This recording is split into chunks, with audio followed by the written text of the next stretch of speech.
আসসালামু আলাইকুম। আপনারা সবাই কেমন আছেন? আশা করি আপনারা সবাই ভালো আছেন। তো প্রতিদিনের মতো আরও একটা ভিডিও নিয়ে আপনাদের মাঝে চলে আসলাম। তো সম্পূর্ণ ভিডিওটা না টেনে আপনারা দেখতে থাকেন। তো এর আগে আমি আপনাদের মাঝে খুব ছোট্ট করে একটা ভিডিও শেয়ার করছি। আমার 1000 সাবস্ক্রাইবার উপলক্ষে কেক কাটা হয়েছিল সেই ভিডিওটা। তো সেই 1000 সাবস্ক্রাইবার উপলক্ষে রাত্রে কিছু খাবারের আয়োজনও করা হয়েছিল।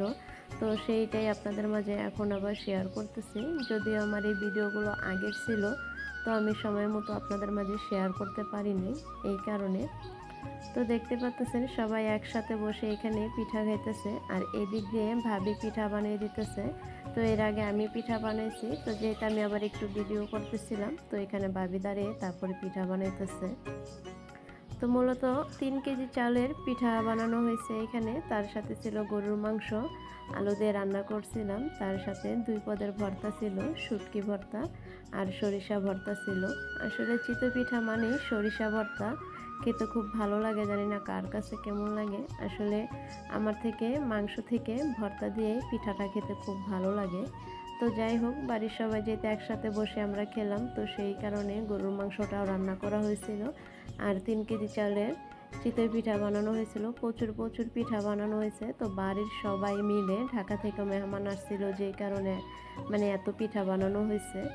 তো দেখতেই পাচ্ছেন এইখানে পিঠাগুলো কি সুন্দর মাশাআল্লাহ ফুলকো ফুলকো হইতেছিল। পিঠাগুলো অনেক ভালো হয়েছে, কি বলবো।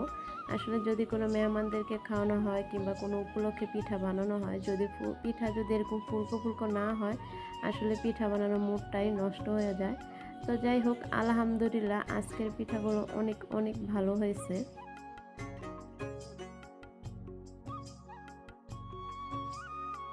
তো দেখতেই পাচ্ছেন এইখানে এক এক করে পিঠা বানানো হইতেছে, আর সবাই মিলে ওইখান দিয়ে পিঠা খাইতেছে। তো কেমন হলো আমার এই ভিডিওটা অবশ্যই আপনারা কমেন্টের মাধ্যমে জানাবেন। জানা অজানা যদি কোনো ভুল হয় অবশ্যই আপনারা ক্ষমার দৃষ্টিতে দেখবেন। আর আপনারা যে যেখান থেকে কমেন্ট করবেন আমি চেষ্টা করব সাথে সাথে আপনাদের কমেন্টের উত্তর দিয়ে দেওয়ার জন্য। আর অবশ্যই আপনারা লাইক কমেন্ট করে তারপর আমার ভিডিও দেখবেন।